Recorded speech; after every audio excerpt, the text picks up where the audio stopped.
Anyway, I will begin with a short presentation of how we got to where we are today and some of the events that have transpired. We'll then go over the cost of service study that developed the rate we're proposing, and then we'll open it up for public comment. Following public comments, I will have some final remarks and hopefully be able to sum up the comments, and we'll go from there to that point. How we got here, in 2005, when the system analysis or the system load showed that our physical system was approaching its limits. In other words, the ability to deliver power was going to be compromised. We could deliver about 100 megawatts into Mesquite, and the loads were about 60, but we also had an additional load of 10 megawatts with Littlefield, and with projected growth, lead times were such that we needed to begin a process and determine what kind of facilities we needed in order to meet those future growth requirements of the Overton Power District. And as you'll recall, in 2005, we had a robust economy and things were moving along pretty good. So we contracted, we went out with an RFP to a firm, ECI, and asked them to conduct two studies for us. One would be a systems requirement, which would determine the type of lines we needed, where they needed to be, the size of the substations and transformers we needed to put in place, the improvements we needed to do to make our system capable of delivering and serving loads in the Mesquite area as well as in the Mwaka Valley. They also conducted a study on what those loads were going to be. In other words, what can you expect in the next 10 years in the way of growth, and what can you expect that growth to do to your power purchase requirements and to the facilities themselves that were being proposed. So they took a look out 10 years and says, you need this much plant, physical facilities, and you need this much resource to meet that future growth requirement. One of the things that happened in that same time period, in September of 2006, we had a power contract with Public Service in New Mexico to provide resource to the customers in our community. Our hydro resources were no longer adequate to meet all of our loads, and with drought restrictions, the hydropower became less and less available. So we went out again with a request for proposals and ultimately signed a contract with PNM/Shell. Shell was divesting themselves of their commercial arm, and while we negotiated with PNM, it ended up being a Shell energy contract out of Texas. And the contract was out through December of this year. We have since acquired an additional contract with Arizona Public Service for power out through the end of 2017. So you can imagine we don't have the option of having resource today and none tomorrow. We have to have a firm contract, firm delivery, and a guarantee that we will have that power when you turn your power switch on. And so negotiating those contracts and negotiating for fairly long periods of time. In today's market, most companies don't want to go out more than 5 years, and we're secure out through the end of 2017. In that same time frame, the 2005-2006, we began to enter into agreements with Pulte Homes. And you're all well aware of the type of growth and promotion that's gone on with Pulte Homes and the loads that have come with that development. There was some question by various agencies and Pulte themselves if Overton would be able to keep up with that load growth that they were going to bring into the area. We more than met their expectations, in fact exceeded their expectations, compared with what they saw out of Nevada Power for connecting homes and completing projects. And we partnered with them on several projects. One of the major ones would be the Dinosaur substation, which we'll get to in a minute. ECI completed their studies, and taking those studies and with the board, we developed a plan to accomplish the things that were identified there. One of those things was a requirement to borrow approximately $15 million to complete the system requirements that were identified in the study. So how do you finance $15 million in debt without really impacting your customers? We went and looked at our existing debt, and we went to Cooperative Finance Corporation, which holds that debt, and we redid that piece of debt and extended it out longer, and the savings was enough to cover the debt service on the bonds. So we were able to keep that without any increases in order to get that bond executed and the work begun. We then developed a work plan and began building, and if we can go to we have a slideshow here, and I'll identify where those monies were spent. I think that's been a concern of where and why we needed to spend that. And if we could start that with the first slide. The Mesquite transmission line was $500,000, and if we go to the next slide, we'll see a picture of that. You've probably all been up that direction, and here was during construction, those metal poles and lines. They were designed to bring 2 complete circuits into the community. There's only 1 circuit on those poles at this time, but it was designed and built to bring an additional source or an additional line into the valley. Our next slide, please. Here again, you can see them working on those poles, changing that out. Next one, please. The Tortoise substation is the beginning of our transmission system. There's 2 components you need in order to operate a utility. One is transmission, the physical lines. One is the generation or the energy to transmit over those lines. Our interconnect point is with Nevada Power at our Tortoise substation.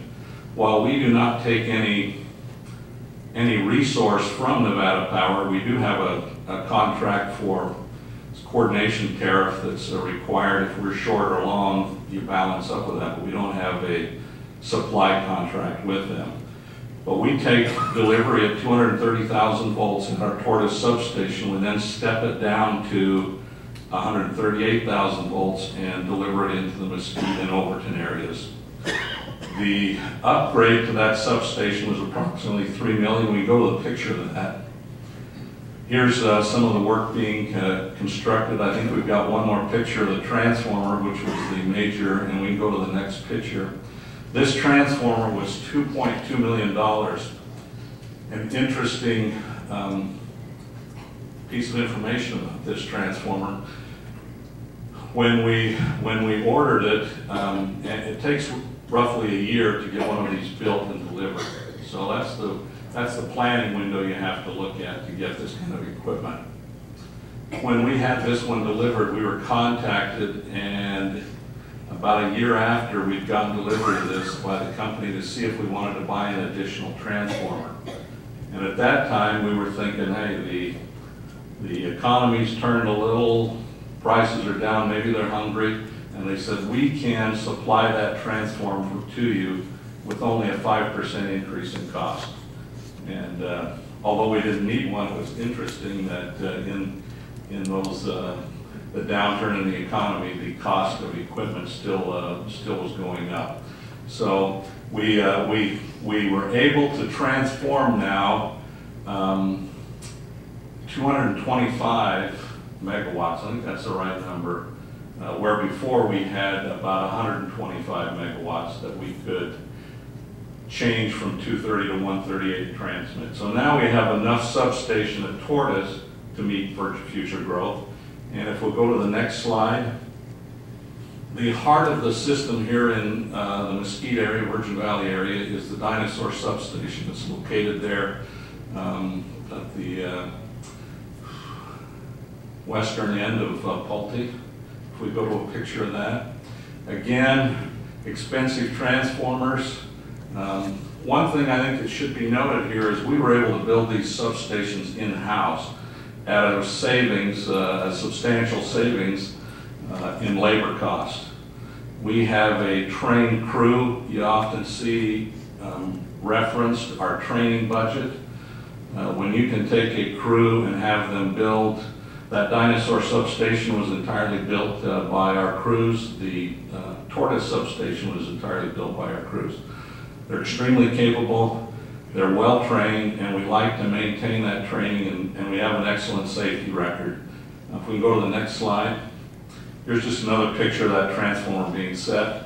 This substation was built to expand and serve additional and future loads in the Mesquite area. Next slide, please. Again, another picture of the, on to the next slide, please. The Payne substation was built in Overton, below Overton, in conjunction with the National Park Service. They were anticipating load growth down at Lake Mead at the two marinas, and the loads and stuff were inadequate, so we partnered with them and built the Payne substation. We'll go to the next slide here.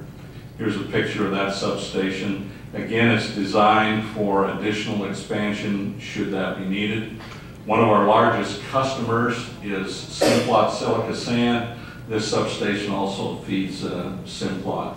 If we go to the next slide. And on to the next one. This is the line that had to come from Overton up, constructed with wood poles. And again, all of this work was done by our crews. Go to the next slide, please. The Falcon Ridge substation has been a constant battle to get that substation built. We've worked in conjunction with the city in cooperation with the developer and moved its location a couple of times, delayed its construction, waiting for events to take place there. We're no longer able to do that, and we began construction of that on our own. If we go to the next slide. And this one is currently in construction. This substation is intended to provide loads, to meet loads in the industrial park area, and again, it's been built by our crews. If we go to the next slide. Painted Hills Transmission Substation Bay 2 is located near our offices off of Turtleback Road. If we go to that slide. We expanded that substation to more fully take advantage of the transmission line, and it gives us some redundancy to meet the loads in the community. Next slide, please.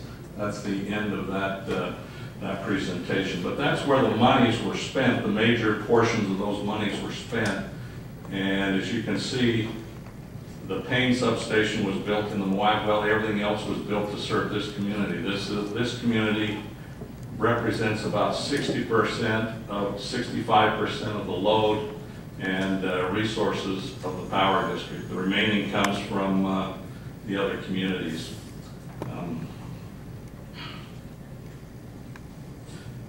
And so we ran into the same problem I think many of you did when the economy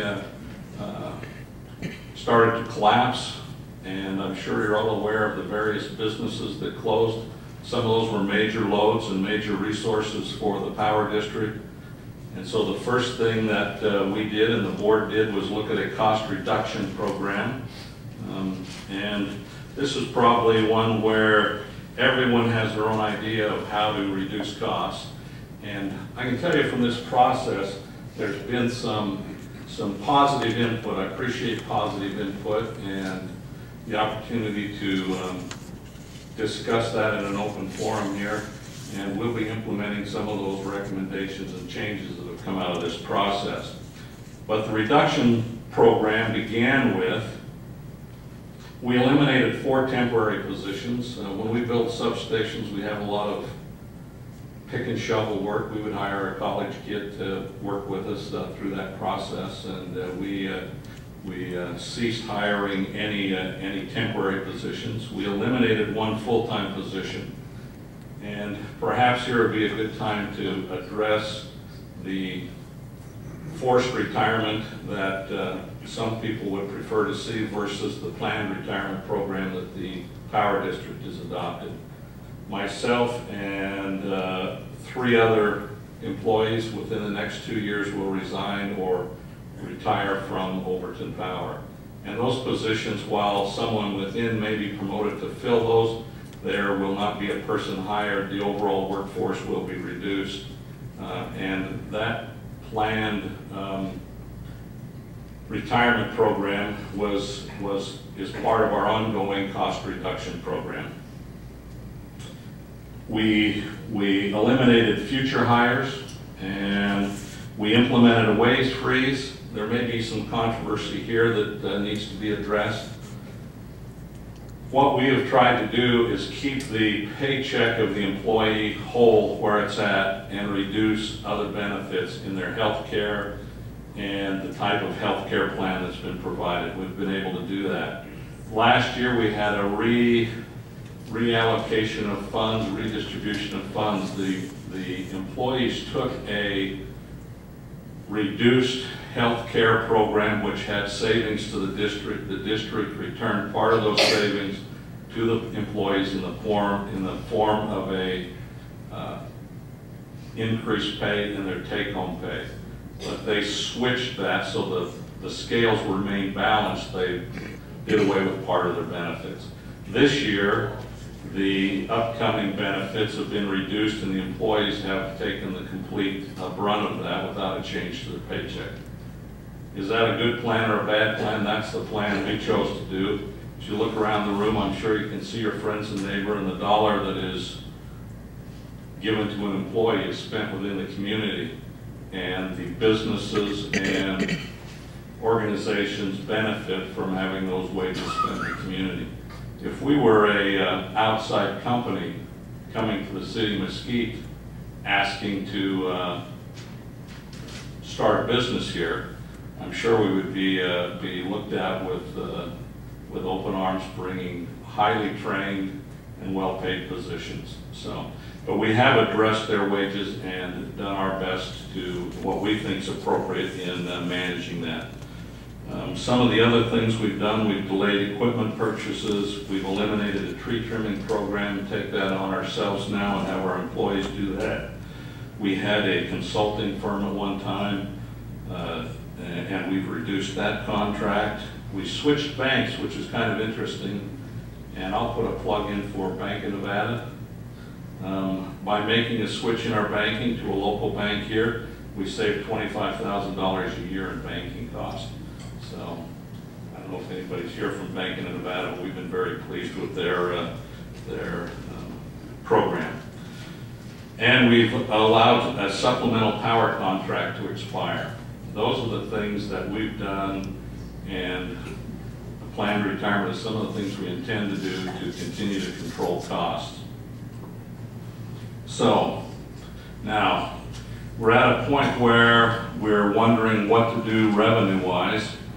We then began a cost of service and rate design study. And I'll read what a cost of service study does.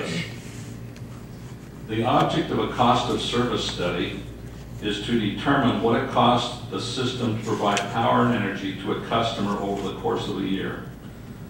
And once you can decide what each customer class is going to cost you to provide service to them, you can develop a rate to recover that cost from the members of that rate class, whether it be residential or commercial. We have residential, commercial, irrigation, and small business.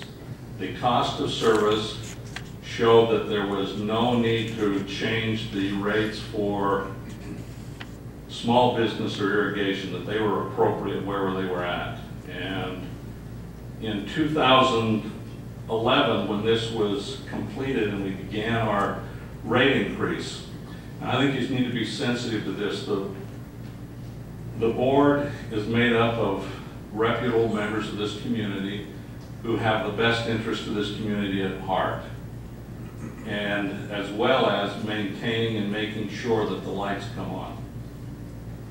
They evaluated the cost of service study and looked at it and says, you know, that's recommended about 8.5% rate increase. They said that's a lot in difficult economic times. Let's delay that as long as we can. And so we implemented a portion of that. And then the second phase, which we are in now, is being evaluated and recommended for approval. So one of the outcomes of that has been a fallout to the district is the rating agencies looked at that and says, you know, they're being way too conservative. We're concerned, we're going to downrate them in the markets. And so we had a downrate. What does that mean to the district? If you're not borrowing money, your credit rating really doesn't matter. Although we would like to maintain a strong financial position, we felt it was better to take a hit from the rating agencies than to take that money before we had to from the pockets of the citizens. So we've now come to a point where we have very few other choices to make in order to remain solvent and functional as a utility. So that's why we're hearing that this issue and proposing this rate increase. And again, if you would like there is online a slide presentation of the cost of service study if you'd like to review that online. It's easy enough to pull up and look at. Goes through the basic numbers. If you want more detail, the actual cost of service itself is there on the internet for review, as well as the system requirements and the loads and resources requirement studies that were done by ECI. Those are all the driving documents of the rate increase. And with that, I think we can now turn to public comments. This is being televised. We do invite you to come to the podium, and if you'd address your remarks to me. I failed to introduce, we have a couple of our board members here. You may wonder why they're sitting in the audience, because unless they're sitting as a board, they're citizens like yourselves. They're your neighbors, they're your associates, and they're citizens here this evening. I'm sure they'll make themselves available for question and answer afterwards, as will any of my staff that's here today. But if you have a comment, we would invite you to come to the podium. Following the comments, the public comment period, I'll try to sum that up and make a few final remarks, and we'll proceed to that point.